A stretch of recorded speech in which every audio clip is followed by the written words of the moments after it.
Assalomu alaykum aziz gul shaydolari, yaxshimisizlar?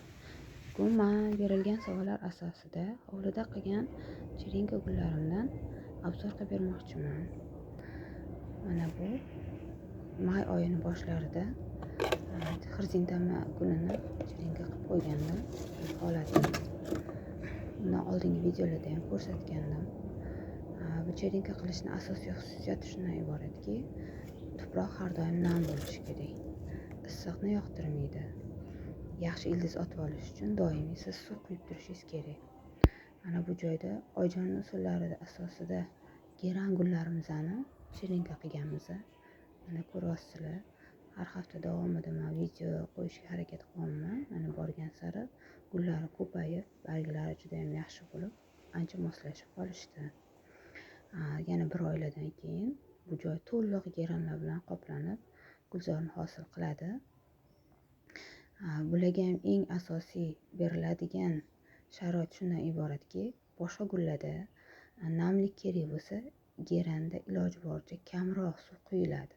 To'g'ri, bitta ikkita xatolari bo'ladi, ya'ni yaxshi ildiz olmaganlari, lekin aksariyat 90% o'zini yaxshi tutib, chiroyli bo'lib gullab ketadi. Suvni kamroq berasizlar geranga demoqchiman. Mana bu urug' chiqarayotganim.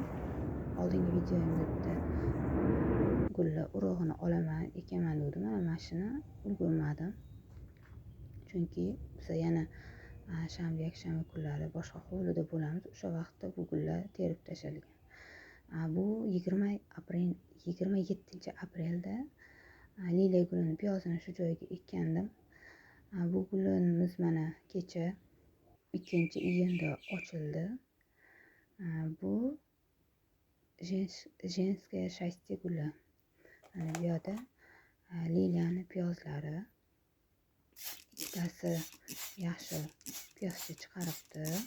Qolganlarida juda ham kichkina, ularni ko'rsatmadim.